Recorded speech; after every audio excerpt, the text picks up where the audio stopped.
Good morning students. आज हम class 12th के एक महत्वपूर्ण टॉपिक आपका मानव अधिवास, आपका ह्यूमन सेटलमेंट पर बात करेंगे कि ह्यूमन सेटलमेंट क्या है, मानव अधिवास क्या है। देखिए, किसी प्रकार की आकार और प्रकार जो घरों का एक समूह होता है जिसमें मनुष्य रहते हैं, वो एक क्या कहलाती है? बस्ती कहलाती है। देखिए, कोई भी आपका कोई समूह जहाँ पर लोगों का या लोगों के द्वारा बनाया गया धरातल पर कोई आवासीय स्थल रूप जिसमें लोग हैं वो निवास करते हैं, वो क्या कहलाती है? आपकी बस्ती है, वो कहलाती है या अधिवास कहलाता है। कन्फ्यूज नहीं होना है अधिवास और बस्ती में आपका। अब दूसरी चीज़ है उसके उपयोग के आधार पर है। अधिवास स्थायी भी हो सकता है और अस्थायी भी हो सकता है, अर्थात स्थायी और अस्थायी।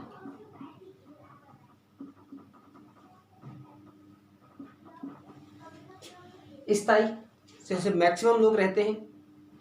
कब से रहना शुरू किया ये अभी तक कोई भी ऑथेंटिक जानकारी नहीं है, लेकिन अधिकांश लोग हैं स्थायी रूप से मकान बना करके रहते हैं। अस्थायी आपका जैसे आपको कहीं मान लीजिए आखेट पर जाना है, कहीं वन रोपण के लिए जाना है, या आप पता होगा कि ट्रांसहुमेंस होता है कि 6 महीने पहाड़ी वाले भाग से मैदानी वाले भाग में और मैदानी वाले भाग से पहाड़ी वाले भाग में, तो जो टेंट लगा के रहते हैं, अर्थात उसके उद्देश्य के आधार पर बस्ती दो प्रकार की हो सकती है, एक हमारी स्थायी बस्ती और एक आपकी अस्थायी बस्ती। उसके बाद हम बात करते हैं कि बस्ती ग्रामीण क्षेत्र और नगरीय क्षेत्र, अर्थात किस क्षेत्र में रहती है उसके आधार पर दो प्रकारों में आपकी विभाजित की जाती है। पहली है ग्रामीण बस्ती,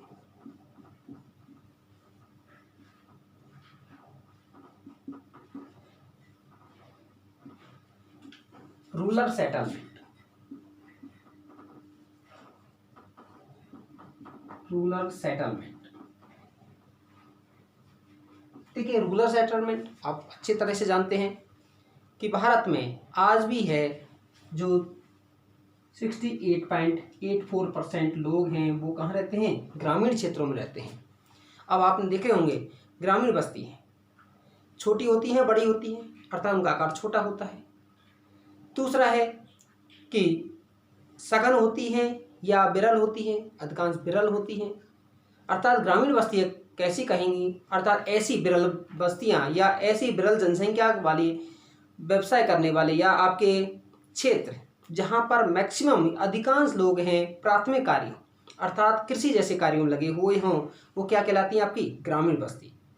पहला क्या है कि ये इनकी संख्या है अधिक होती है तथा ये विरल रूप में, अर्थात जहाँ जनसंख्या का जमाव है कम पाया जाता है तथा अधिकांश लोग हैं प्राथमिक कार्यों में कृषि, वन, आपके मत्स्य जैसे पशुपालन जैसे कार्यों में है लगी होती हैं, वो ग्रामीण बस्ती कहलाती है। दूसरा है हमारा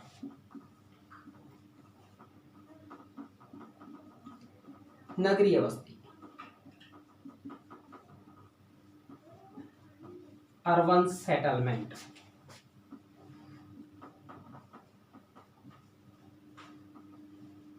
देखिए, नगरीय बस्ती की परिभाषा अलग अलग क्षेत्रों में अलग अलग है। आप जैसे देखेंगे भारत जैसे देश में, चीन जैसे देश में जहाँ जनसंख्या अधिक है, आपका नगरीय बस्ती का जो वर्गीकरण का एक आधार जनसंख्या भी है। लेकिन हमारे यहाँ पर नगरों का जो जनसंख्या है उतना है यूरोप के बहुत सारे देश हैं, अर्थात पूरे देश की जनसंख्या इतनी नहीं है जितनी कि हमारे एक नगर की है। अर्थात पहली चीज़ है नगर। आप देखेंगे ग्रामीण, जैसे हमारे यहाँ पर 2011 की जनगणना हुई तो उसमें 6,40,000 के करीब गाँव थे। नगरों की बात करते हैं तो नगर उस समय 7,935 थे। अतः पहला क्या है? नगरों की संख्या कम होती है। घनत्व कैसा होगा? डेंस होगा, अर्थात ये आपके अधिक घनी होती हैं तथा अधिकांश जो जनसंख्या है गैर प्राथमिक कार्यों, उसको ये कह सकते हैं हम द्वितीय, तृतीय, चतुर्थ और पंचम क्रियाकलापों में है वो लगी होती है। क्या परिभाषा बनेगी? ऐसी बस्ती जो कि संख्या में क्या हो? कम हो, अधिक सघन,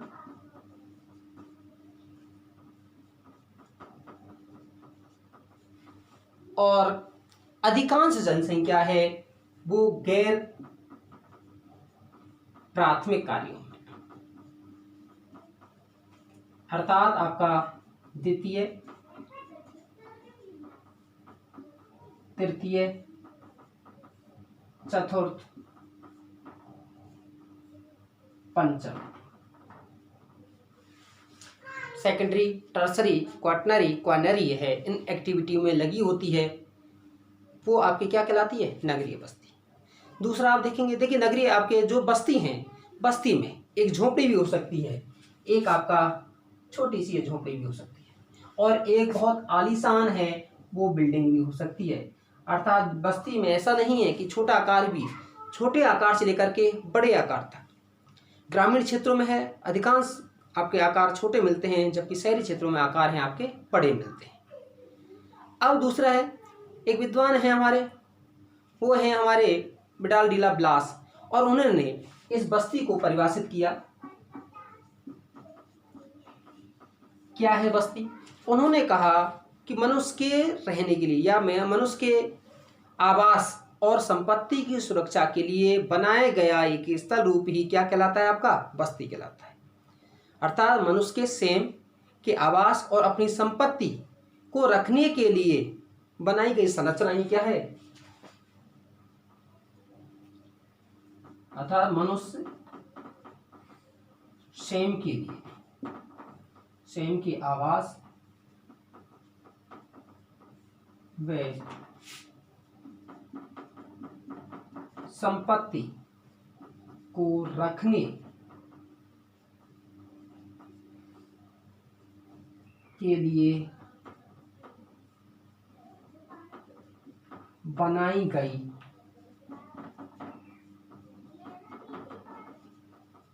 संरचना है। क्या है?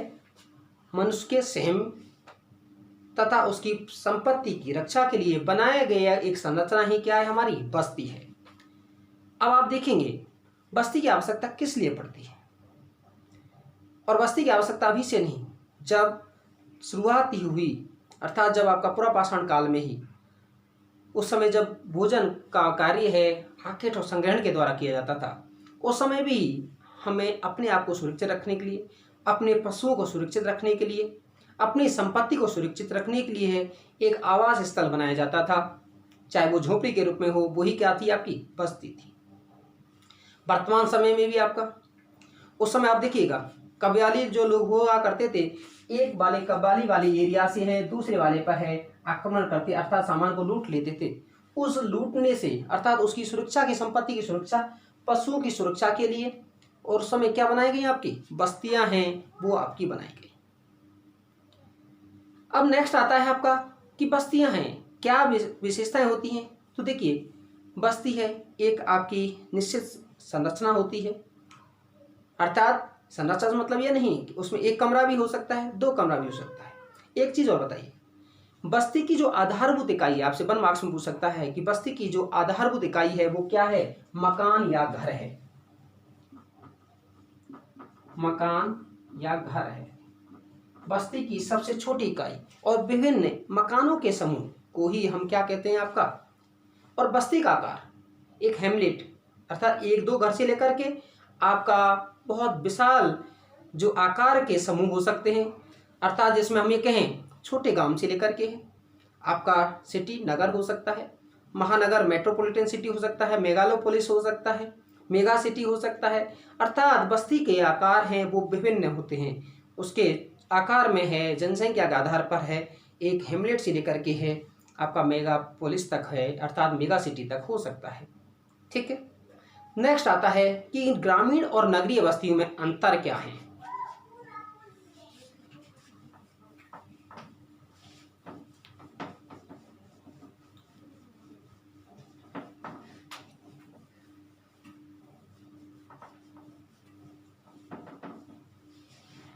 अब हम इसमें डिफरेंस कर लेते हैं। एक तरफ हम ले लेते हैं ग्रामीण बस्ती और एक तरफ ले लेते हैं आपका शहरी बस्ती।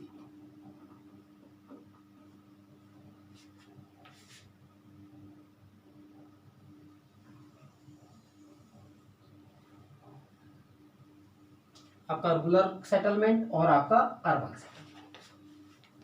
अब पहले चीज आपका सबसे पहले आप बताइएगा, ग्रामीण बस्ती है कहाँ रहती है? ग्रामीण क्षेत्रों में। कौन से कार्य किए जाते हैं ग्रामीण क्षेत्रों में? कृषि संबंधी, अर्थात कृषि है, पशुपालन है, मत्स्य है, वो सारे काम किए जाते हैं। तो बताइए किस में लगी होती है जनसंख्या? प्राथमिक कार्य में। तो पहली क्या विशेषता है कि ग्रामीण जनसंख्या का अधिकांश भाग है किसमें लगा होता है? प्राथमिक कार्यों में।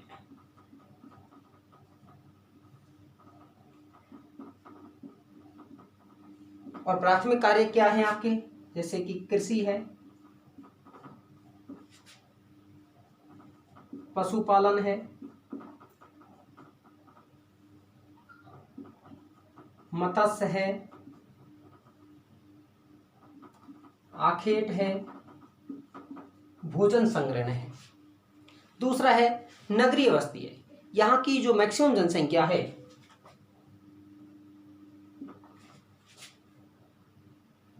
अर्थात 3/4 अधिकांश जनसंख्या है वो हमारी कहाँ लगी होती है?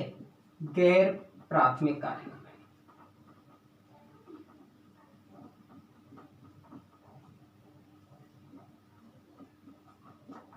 अब गैर प्राथमिक कार्य कौन से हैं? उसको ये कहें हम द्वितीय क्रिया, तृतीय क्रिया, चतुर्थ क्रिया और पंचम क्रिया, जिसमें हमारा विनिर्माण, आपका यातायात,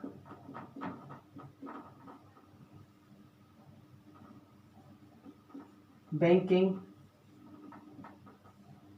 बीमा, ऐसी जो गतिविधियों में है आपका लगी हुई होती है। आविष्कार है कोई आपका, उसमें है लगी होती है। नेक्स्ट है आपका ग्रामीण क्षेत्र है। तो बताइए क्या उत्पादन करेंगे? जो आपका कृषि संबंधी उत्पादन, अर्थात कच्चे पदार्थों का उत्पादन करते हैं या आपका निर्मित वस्तुओं का, कच्चे पदार्थों का। तो दूसरा क्या हो जाएगा? ग्रामीण क्षेत्र हैं कच्चे माल के उत्पादक होते हैं, अर्थात प्रोड्यूसर किसके होते हैं? आपके रॉ मटेरियल के होते हैं। अब ये कच्चा माल इनके पास आता है और इसी से हम क्या बना लेते हैं लोग? आपका निर्मित वस्तु है, अर्थात निर्मित वस्तु व सेवाओं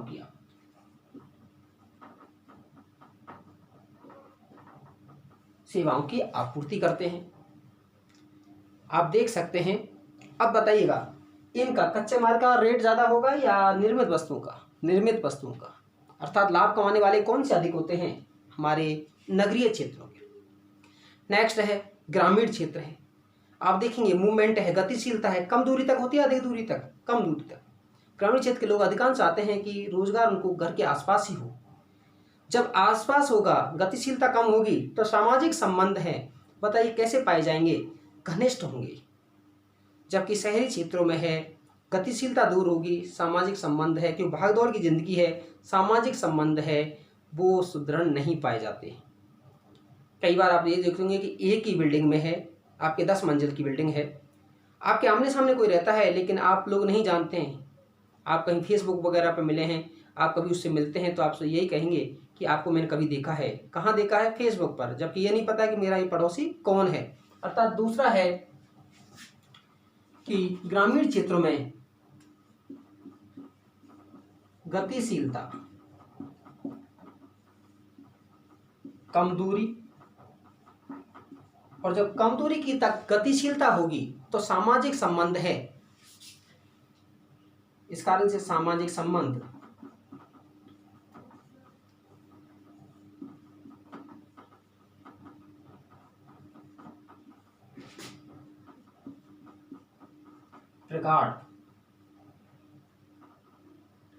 प्रगाढ़ होंगे। नगरीय क्षेत्रों में है आपकी गतिशीलता तीव्र, अर्थात यहाँ पर तीव्र गतिशीलता होती है।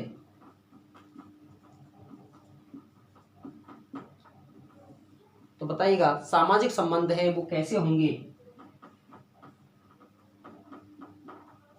सामाजिक संबंध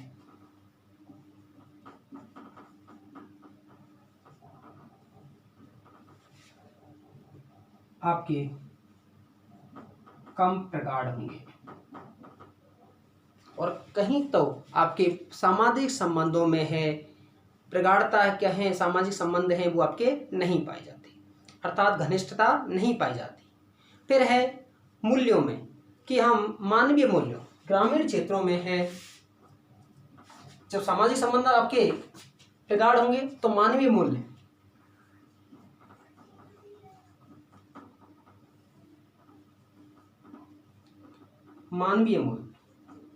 इस तरह से होते हैं कि यहाँ व्यक्तिगत हितों की तुलना में है सामाजिक हित हैं वो अधिक प्रभावी होते हैं। अर्थात मानवीय मूल्यों में क्या है, सामाजिक हितों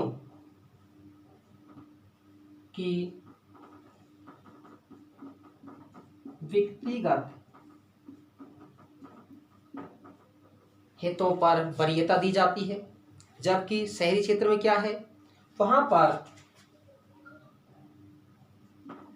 व्यक्तिगत हित हैं, हित सर्वोपरि होती हैं, आपका पर्सनल इंटरेस्ट है वो सर्वोपरि होता है।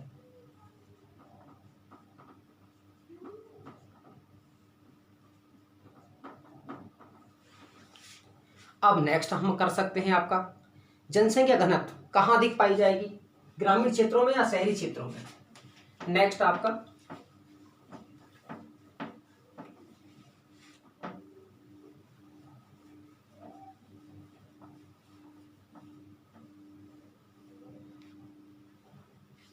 ग्रामीण क्षेत्र हैं आपके कम सघन अर्थात विरल होंगे, लेकिन शहरी क्षेत्र हैं यहाँ पर जनसंख्या घनत्व है वो आपका अधिक होगा। जनसंख्या घनत्व अधिक, जैसे भारत के संदर्भ में नगर उन्हें कहा जाएगा जहां पर जनसंख्या घनत्व है 400 या 400 से अधिक, 400 प्रति व्यक्ति या 400 व्यक्ति प्रति वर्ग किलोमीटर से अधिक पाए जाते हैं, उसे ही क्या कहा जाता है आपका। नेक्स्ट है ग्रामीण क्षेत्रों में है व्यक्तिगत और आपका सार्वजनिक जो साधन हैं विकल्प हैं वो क्या होते हैं, कम होते हैं, अर्थात व्यक्तिगत व सार्वजनिक यातायात के साधन कम होते हैं, जबकि यहाँ पर ये दोनों ही आपके अधिक होते हैं।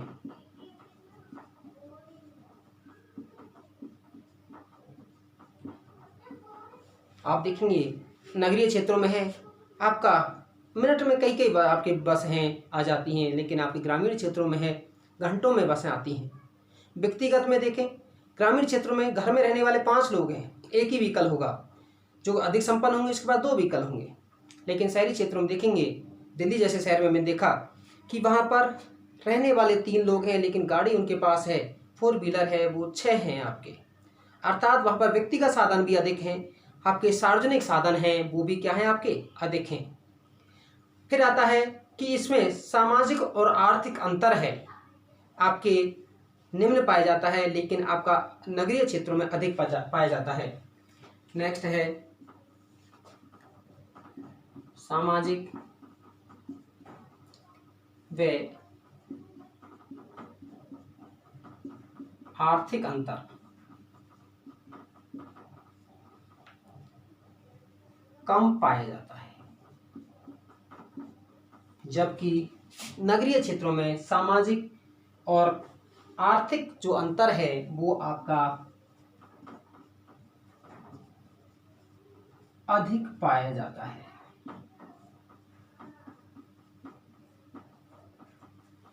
ये था हमारा ग्रामीण और नगरीय जो बस्ती हैं उसमें अंतर।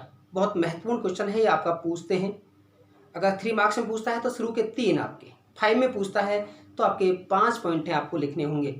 पहली चीज़ वही आपका कि ग्रामीण बस्ती है, ग्रामीण क्षेत्रों में रहती है, और जब ग्रामीण क्षेत्र में रहेगी तो प्राथमिक कार्यों क्रियाकलापों में रहेगी, और आपका नगरीय क्षेत्र में है गैर प्राथमिक कार्यों में। दूसरा है कि भाई ये कच्चे माल का उपलब्ध कराते हैं ग्रामीण क्षेत्र, और ये आपके निर्मित और आपका सेवा क्षेत्र। नेक्स्ट है कि ग्रामीण क्षेत्रों में गतिशीलता कम होती है, इस कारण सामाजिक संबंध तीव्र होते हैं, वहाँ पर सामाजिक संबंध हैं। गतिशीलता अधिक होती है तो सामाजिक संबंध भी आपके कैसे होते हैं, कम सघन होते हैं। घनत्व का देख लीजिए, यहाँ घनत्व कम होगा, इधर घनत्व अधिक होगा। तो इस तरह का है, आप पढ़िएगा। हम नेक्स्ट अगले जो बातें हैं वो नेक्स्ट वीडियो में बात करेंगे। आप इसको ज़्यादा से ज़्यादा शेयर सब्सक्राइब कीजिए। आपको एक चीज़ और यकीन दिलाता हूँ, मैंने पहले भी कहा था कि आप बस हमारा यही चीज़ें पढ़ लेंगे, आपको कोई गाइड की, कोई बुक की ज़रूरत है आपको नहीं होगी। और आप एक चीज़ और मैं दावे के साथ कह सकता हूँ, 100% आपको आप यूट्यूब पे देखेंगे, मैं चैलेंज कर सकता हूँ कि आपको है इससे बढ़िया मटेरियल है आपको यूट्यूब पे उपलब्ध नहीं होगा एनसीईआरटी के लिए। तो आप ज़्यादा से ज़्यादा लाइक, शेयर और सब्सक्राइब कीजिएगा। धन्यवाद।